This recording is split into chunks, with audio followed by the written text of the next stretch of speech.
प्रिय भक्तों, सबसे पहले हम सुनाएंगे आपको सौभारी ऋषि की कथा और उसके बाद हम आपको बताएंगे चूहे भगाने के लिए कौन सी हमें चीजों का उपयोग करना चाहिए और कौन से ऋषि हैं उनका नाम लेके हम चूहे भगा सकते हैं।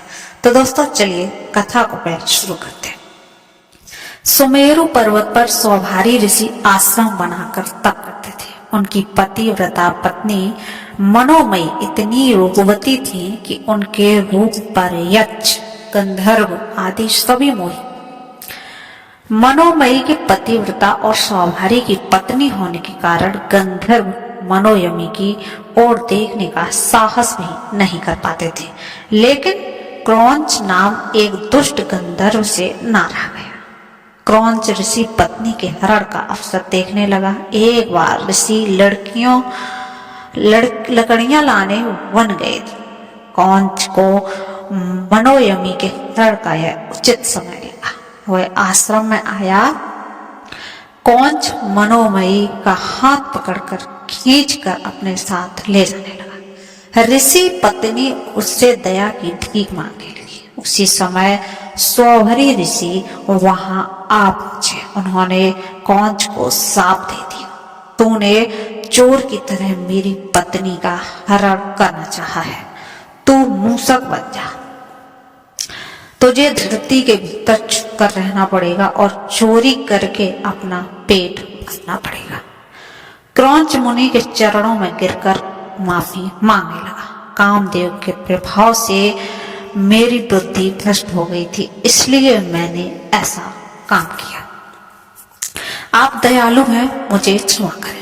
बार बार क्रौंच माफी मांगने से ऋषि सुमेरु पसीज गए। ऋषि ने कहा, मेरा श्राप तो व्यर्थ नहीं जाएगा, लेकिन इसमें सुधार कर देता हूँ। इस शाप के कारण तुम्हें बहुत सम्मान मिलेगा। ऋषि ने कहा, द्वापर से महर्षि पराशर के यहाँ गणपति गजमुख पुत्र रूप में प्रकट होंगे, तब तुड़ उसके वाहन बनोगे, जिससे देवगण भी तुम्हारा सम्मान करेंगे। शापग्रस्त क्रौंच चूहा बन गया। उनका शरीर विशालकाय था, उद्दंडता तो उसमें पहले से ही थी। ताकत के कारण वह रास्ते में आने वाली सारी चीजें नष्ट कर देता। एक बार वह महर्षि पराशर के आश्रम में पहुंच गया। वहां उसने आदत के अनुसार मिट्टी के सारे पात्र तोड़ दिए, आश्रम की वाटिका उजाड़ डाली, सारे वस्त्रों और उनके ग्रंथ जो थे सब उतर दिए। भगवान गणेश भी उसी आश्रम में थे। महर्षि पराशर ने चूहे की करतूत गणेश जी को बताई। भगवान गणेश ने उस दुष्ट मूसक को सबक सिखाने की सोचा। उन्होंने मूसक को पकड़ने के लिए अपना पासा फेंका।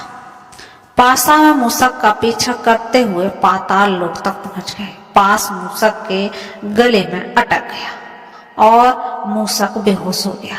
पास में घिसटता हुआ मूसक गणेश जी के सम्मुख उपस्थित हुआ। जैसे ही होश आया, उसने बिना पल गवाए गणेश जी की आराधना शुरू कर दी और अपने प्राणों की भीख मांगने लगा। गणेश जी मूसक की आराधना से प्रसन्न हुए। उन्होंने कहा, तुमने लोगों को बहुत कष्ट दिए, मैंने दुष्टों के नाश एवं साधुओं के कल्याण के लिए ही अवतार लिया है। तुम शरणागत हो, इसलिए क्षमा करता। मैं तुमसे प्रसन्न हूँ, कोई वरदान मांग लो। क्रौंच आदत से मजबूत था। गणेश जी से प्राणदान मिलते ही फिर से उसमें अहंकार जग गया।